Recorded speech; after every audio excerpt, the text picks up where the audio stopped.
Howdy folks, in a previous video I had a look at the Hawke Frontier ED X 8x42 binoculars, and today we're going to have a look at the 8x32 version.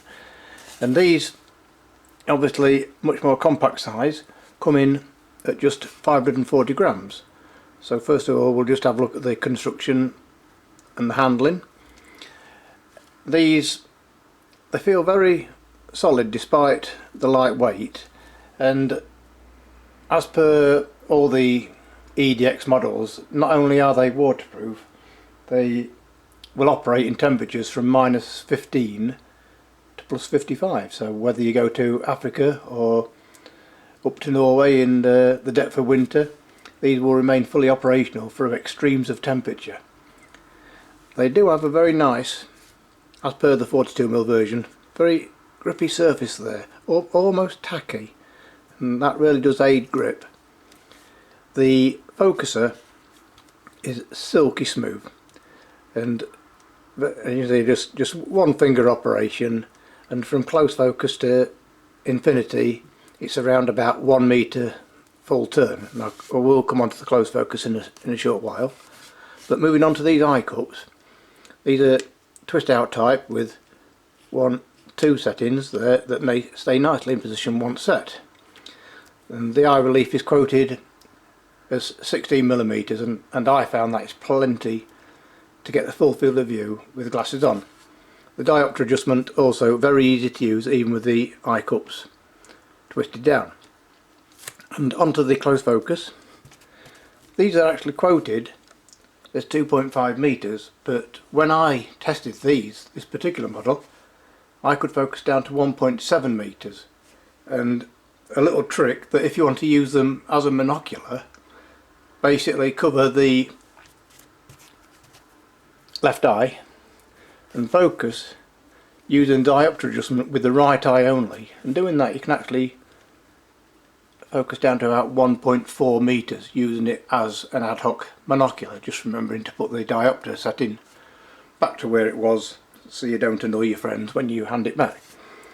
So because of the compact size and the way I hold binoculars, I always seem to hold them near the back, and so as with the HDX 8x32 I found that my hand catches on the strap connection there, and it's just, I don't know, it's a minor gripe, but really I am being very nitpicky there with some superb binoculars. So when you look through them, first thing you notice is the incredible wide field of view, which is 135 meters at 1000, and the image, it's so bright. Just a few years ago you would have to buy 42 or 50mm binoculars to get an image with as bright an image as these. And as always I test out for chromatic aberration by looking at some heavily lit branches, and it's incredibly low levels of purple fringing. You hardly notice it's there. It shows up maybe on the outer 5%, but in 99% of viewing conditions you're simply not going to notice it.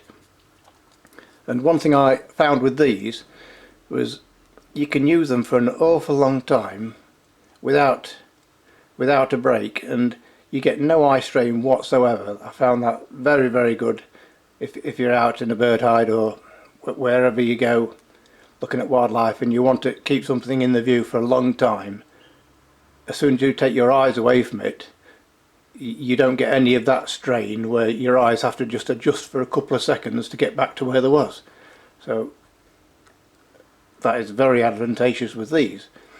And despite being 32mm, the performance is in low light is quite incredible. As I mentioned before, a few years ago you'd have to get larger binoculars to see low light performance of this quality, and although I tested them on a nice bright day, there were some areas in my garden where areas to the naked eye in the shadows were in complete darkness, and I had looked with these and I could see a wealth of detail in there. So if there was any wildlife foraging